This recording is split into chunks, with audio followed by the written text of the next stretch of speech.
sumarok na ano.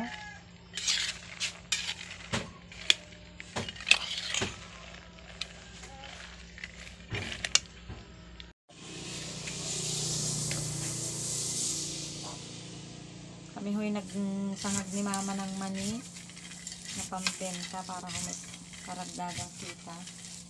Ayan. Nag-try ho ako first time kung gumawa. Pakita sa inyo yung nahalo ni mama yan ng nanay ko. Ayan ho. Ang mani. Ayan. So ibabalot ho namin siya. Ginamitan namin ng iodine. And then ang ginamit ko hong bawang ay ito na lang. Pero dapat may malalaki. Tinamad na akong gayat para magsangag kasi matrabaho din. Kasi mamaya lalabas din po ako. Kailangan ko ng asikasuhin yung mga dapat asikasuhin at ako ho ay sasabak sa trabaho. Ayan. Yung malilitong ginagamit pang siomay. Pwede na kaya ma? Balutin. Malamig na. And then iodize. Ayan. Pwede na ma? Pwede na siguro. Oo. Parang baka pwede na yan. Para ako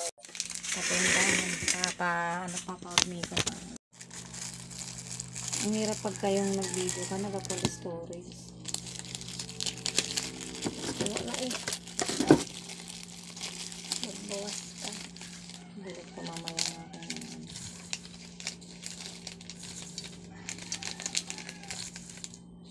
Kasi pag bumili, may ino-orderan ho ako ng mani. Ang problema ho ay hindi nadating. Ganito ho, 5 piso. Mabango ma eh. 5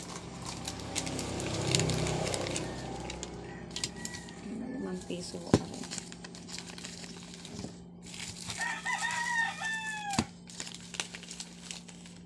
Mabilis ito pang pulutan ng kanapogi. Yung mga ano.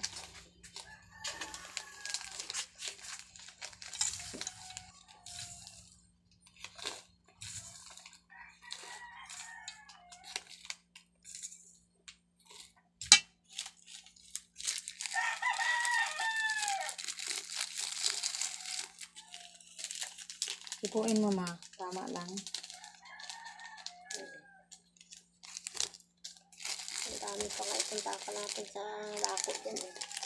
Tingnan pa rin natin. Pag wala tayong abutin, magkabawas tayo. Magluto na lang tayo na. Luto na lang. Magaluto din ako ng hubad. Magapabila kay Kim. Sunod. Yung may sili. Wala nga may sili dyan. Yung sili na pula sana. Madami natin sili.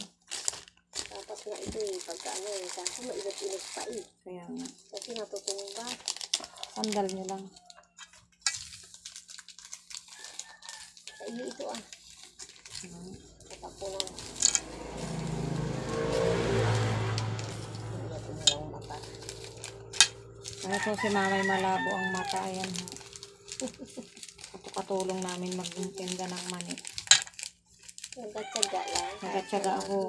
At malabo ang mata. Nagkatsaga ako. Makabayad lang ng utang-utang.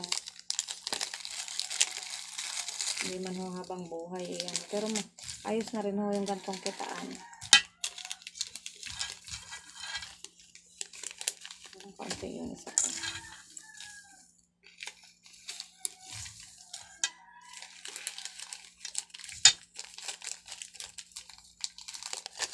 Piso. Kasi Gina eh, hindi na rin nag-intindi eh. Ang tama na yan dyan.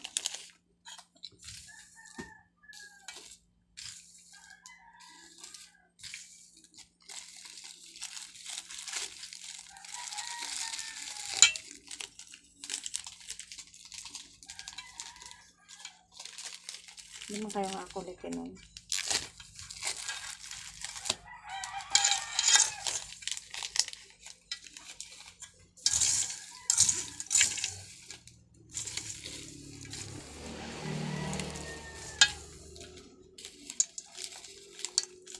Para may bago pa namin mabalot ay ubos na ho nakakakain ng aking babaita.